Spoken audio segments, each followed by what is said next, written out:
Oke, assalamualaikum warahmatullahi wabarakatuh. Karena kita sekarang di Madrasah Aliyah beda dengan di SMP di Madrasah Sanawiyah, karena di sana itu adalah secara global namanya ilmu pengetahuan sosial. Kalau di Madrasah Aliyah inti sudah menjurus namanya sosiologi peminatan. Nah, oleh Bapak ditambahi sosiologi hebat. Oke, anak-anak, di pagi yang cerah ini mudah-mudahan kita tetap dalam lindungan Allah Subhanahu wa taala. Oke, jaga sholat kalian, jaga kesehatan selalu, jaga amanah dari orang tuamu, dan selalu berolahraga. Meskipun hanya kita gerak-gerak ringan sedikit di sekitar rumah kita, karena pada masa pandemi ini kita harus tetap menjaga imunitas tubuh kita. Oke, sebelum kita pelajaran, mari kita berdoa terlebih dahulu bersama-sama. Mari kita mulai dan tirukan dengan keras di rumah masing-masing. Bismillahirrahmanirrahim. Asyhadu an la ilaha illallah wa asyhadu anna Muhammadar Rasulullah. Raditu billahi robba wa bil islami dina wa bi Muhammadin nabiyya wa rasula. Rabbi srahli syadri wa yassirli amri wahlul 'uqdatam min lisani yafqahu qawli.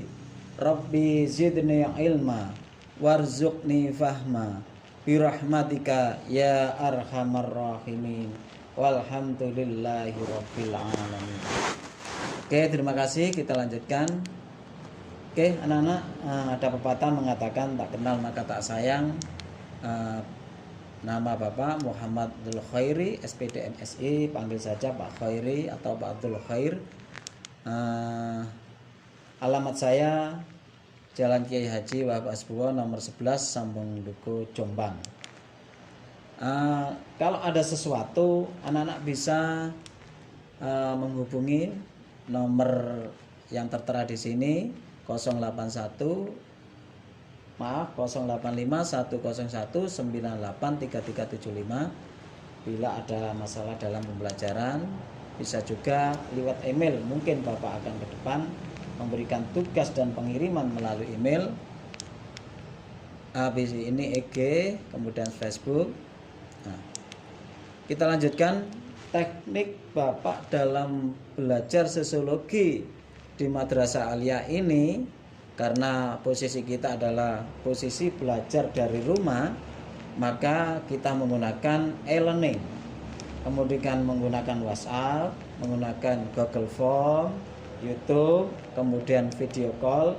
Mungkin pada saat tertentu Bapak ingin ngobrol dengan sampean melalui video call tentang perkembangan kalian di masyarakat. Oke, kita lanjutkan bagaimana bahan ajar yang kita pakai dalam belajar sosiologi. Kita menggunakan buku paket yang anak-anak pinjam dari perpustakaan atau beli sendiri. Kita mungkin mengeksploitasi artikel, kemudian PPT dan media yang lain. Next. Nah, ini kalau mau tahu, nah ini foto-foto Bapak. Ini adalah gambar monitoring pada saat BDR. Anak-anak sekalian meskipun belajar di rumah dimonitoring lewat e-learning. Kemudian tak lupa Bapak juga menggunakan kesempatan untuk berbagi sesama dengan baksos masyarakat yang memerlukan pada saat pandemik ini. Kemudian tidak lupa Bapak selalu berolahraga untuk menjaga imunitas. Nah, kita lihat bagaimana kerangka berpikir sosiologi di dalam Madrasah Aliyah. Konsep kerangkanya ilmu sosiologi itu yang pertama realitas sosial, yang kedua metodenya, kemudian yang ketiga lingkungan masyarakat dan permasalahannya. Dari ketiga ini kita lihat yang pertama realitas sosial. Realitas sosial itu di sini karena berhubungan dengan masyarakat, kebudayaan, nilai dan norma, kemudian peranata sosial dan bagaimana pengendalian sosial. Di dalam ilmu sosiologi kita mengenal metode yang digunakan kualitatif dan kuantitatif. Kemudian lingkungan masyarakat dan permasalahannya ini tidak kalah penting, mungkin akan di dalamnya ada demoralisasi. Kemudian kemiskinan, ini adalah ilmu sosial yang di dalamnya ada permasalahan. Kemudian disorganisasi keluarga mungkin. Kemudian yang mungkin sekarang ini kita tunjukkan adalah kenakalan remaja. Contoh kerangka berpikir dalam sosiologi seperti contoh gambar ini, ada anak kecil, lihat, bisa menggerakkan hewan sebesar ini dengan benda yang sekecil ini. Kalian harus bisa menggunakan. Next, bagaimana keterkaitan ilmu kesejahteraan sosial dengan ilmu yang lain? Di sini sosiologi juga mengambil andil yang penting. Selain ada agama, pendidikan, kesehatan, lingkungan, psikologi, ekonomi, politik, hukum, dan antropologi. Ini adalah ilmu kesejahteraan sosial. Bagaimana perbandingan kajian ekonomi, sosiologi, dan sosiologi ekonomi? Anak-anak tahu bahwa di dalam kegiatan ekonomi adalah yang terpenting adalah mengatur keluarga atau mengatur kebutuhan. Di sini di dalam masyarakat mengadakan pembelian atau tanpa uang untuk menggunakan sumber-sumber produktif yang langka. Kalau di dalam sosiologi ini adalah suatu upaya sistematik untuk menerangkan keteraturan dan keragaman berbagai tujuan dan perilaku perorangan atau kelompok, struktur sosial, nilai, norma. Lebih khusus, sosiologi itu mempelajari sebab musabab dan proses saling keterkaitan yang berhubungan dengan variabel yang lain. Kemudian di dalam sosiologi ekonomi ini adalah merupakan penggabungan ekonomi dan sosiologi, di mana di dalamnya ada variabel-variabel dan model-model penjelasan sosiologi dalam kegiatan menyeluruh, meliputi produksi, distribusi, konsumsi, yang semuanya ini adalah tingkah laku di dalam sosiologi atau di dalam masyarakat. Nah, anak-anak, dalam materi ini kita lihat kompetensi dasarnya 3.1 dan 4.1, yang mana 3.1 mendeskripsikan fungsi sosiologi dalam mengkaji berbagai gejala sosial yang terjadi di masyarakat.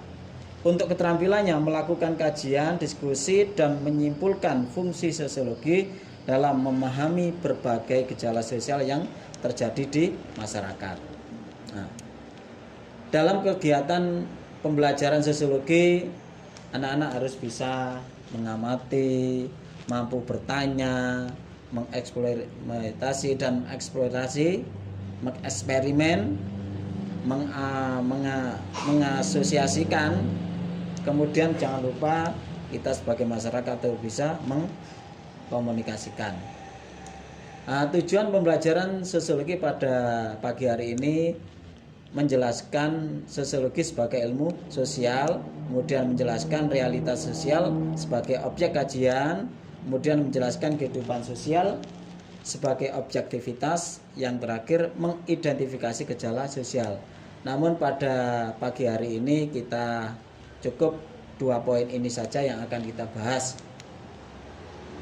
Bagaimana hakikat manusia sebagai makhluk individu dan makhluk sosial?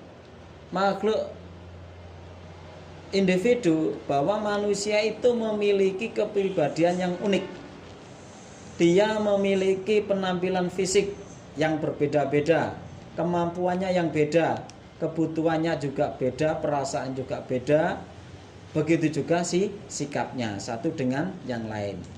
Coba kita perhatikan, ini kemampuannya juga individu pada saat mengikuti festival, kemudian perasaannya juga, penampilan fisik dan sebagainya sama dengan hanya ini. Nah, ini gambar Bapak menjadi pembicara, penampilannya, kemampuannya, kebutuhannya, sikap dan sebagainya juga berbeda dengan yang lain. Bagaimana manusia sebagai makhluk sosial, di dalam kehidupan bermasyarakat kita harus menunjukkan sikap sosial yang positif.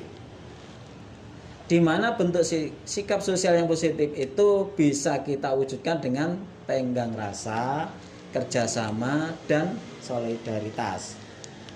Nah, coba perhatikan, ini gambar bentuk kerjasama, kemudian ini juga ada solidaritas, kerjasamanya ada, tenggang rasanya ada, tidak boleh kelompok satu dengan kelompok yang lain sambil sikut-sikutan.